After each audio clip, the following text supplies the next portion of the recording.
السلام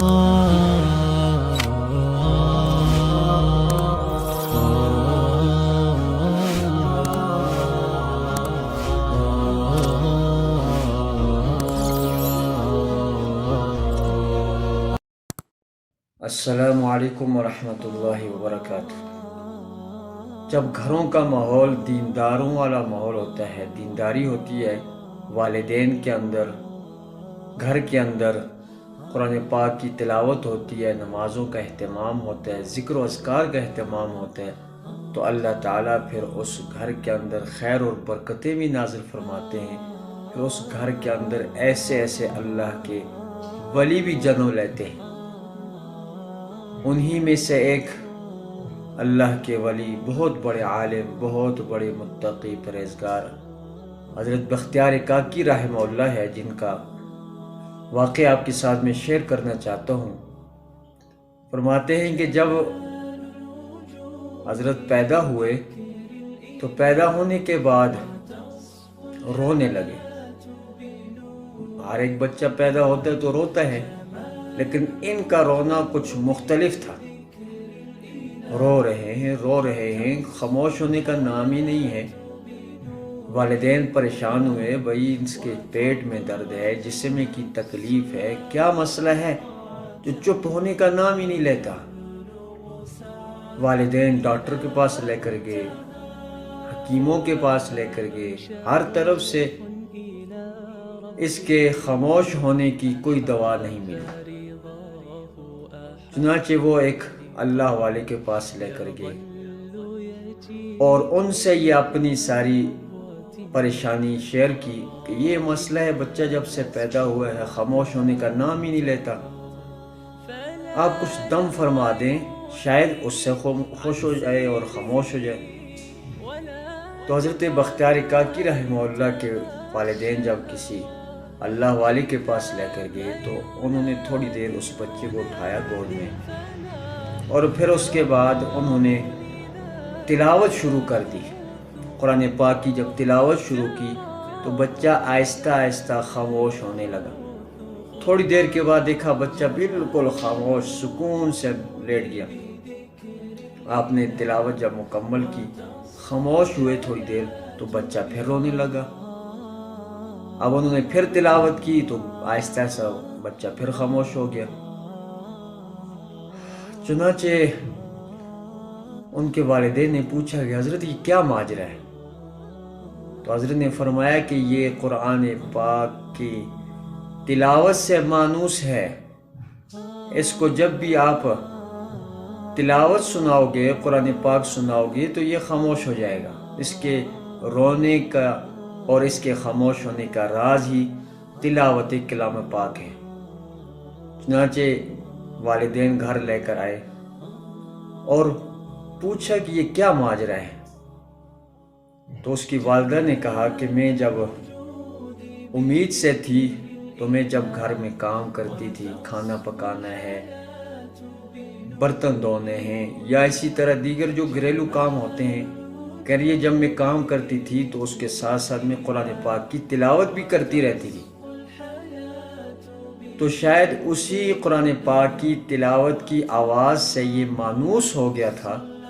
تو جب یہ پیدا ہوا تو پیدا ہونے کے بعد چونکہ میں قرآن پاک کی تلاوت نہیں کر سکتی تھی معذوری کی وجہ سے، تو اس لیے یہ قرآن پاک کی تلاوت کی آواز نہ سن کر یہ رونے لگا کہ وہ مانوس آواز مجھے سنائی نہیں دیتی۔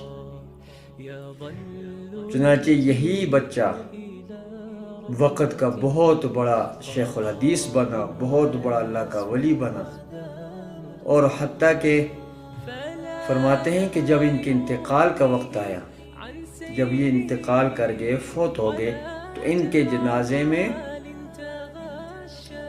15,000 شیخ الحدیث تھے اور 30,000 حفاظ تھے اور 60,000 عوام الناس تھی۔ 60,000 عوام، 30,000 حفاظ اور اسی طرح 15,000 شیخ الحدیث، 1,05,000 کا مجمع تھا ان کی جنازے میں۔ اور انہوں نے جاتے ہوئے ایک عجیب وصیت کر دی، اور وصیت میں کہا کہ میرا جنازہ وہ شخص پڑھائے جس کے اندر یہ 4 شرائطیں پائی جاتی ہیں۔ جنازہ تیار ہے، شیخ الحدیث، شیوخ حضرات، حفاظ کرام، عوام الناس، ٹھاٹھے مارتا سمندر موجود ہے، اور انہوں نے جو وصیت کی وہ وصیت جب پیش کی، 4 وصیتیں کی۔ کہا پہلی وصیت، میرا جنازہ وہ پڑھائے کہ جس نے تکبیر اولیٰ کبھی فوت نہ کی ہو۔ نمبر 2، جس کی عصر کی غیر مؤکدہ سنتیں قضا نہ ہوئی ہوں۔ نمبر 3، جس کی تہجد قضا نہ ہوئے ہوں۔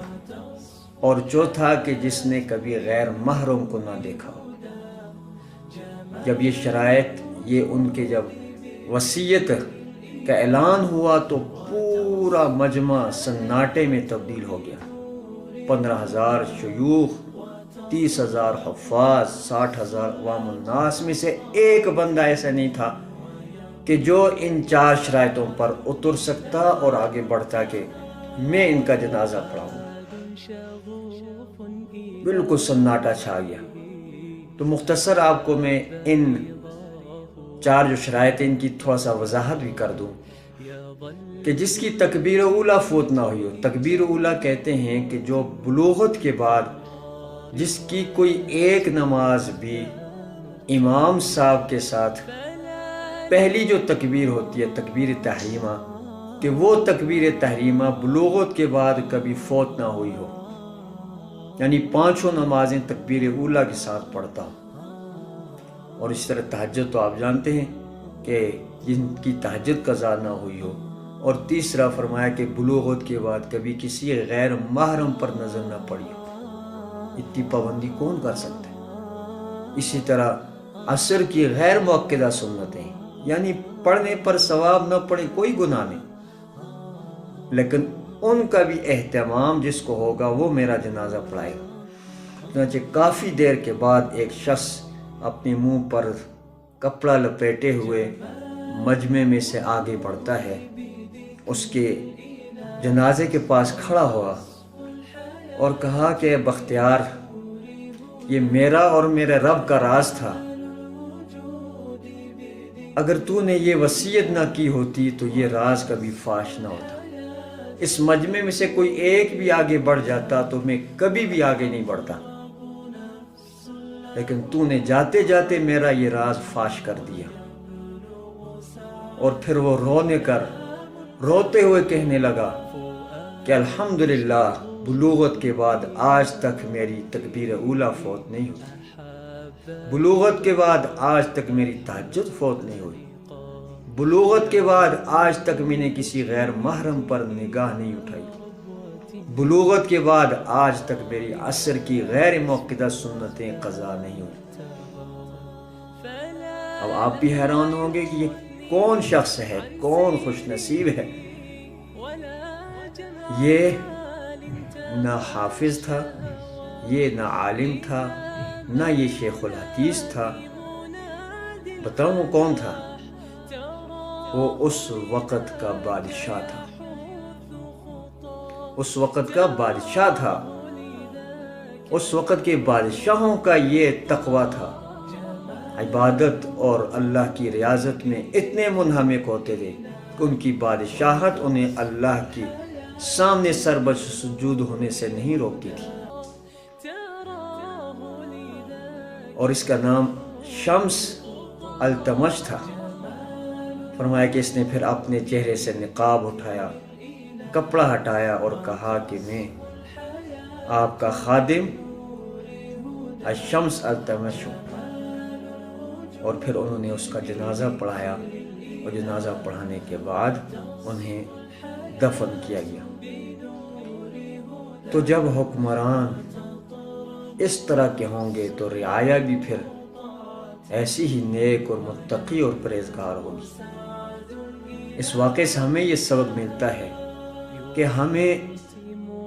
ہم نہ بادشاہ ہیں، نہ ہم وزیر ہیں، نہ ہم پراپرٹیوں کے مالک ہیں، لیکن پھر بھی ہم سے فرض نماز ادا نہیں ہوتی، فرض نماز۔ اللہ تعالیٰ ہمیں فرض نمازوں کا اہتمام کرنے کی اور اللہ کے احکامات اور پیارے پیغمبر صلی اللہ علیہ وسلم کی سنتوں پر، طریقوں پر 100% عمل کرنے کی توفیق مرحمت فرمائے، اور ہمیں بھی ایسے ہی نیک متقی پرہیزگار حکمران نصیب فرمائے۔ والسلام علیکم ورحمۃ اللہ وبرکاتہ۔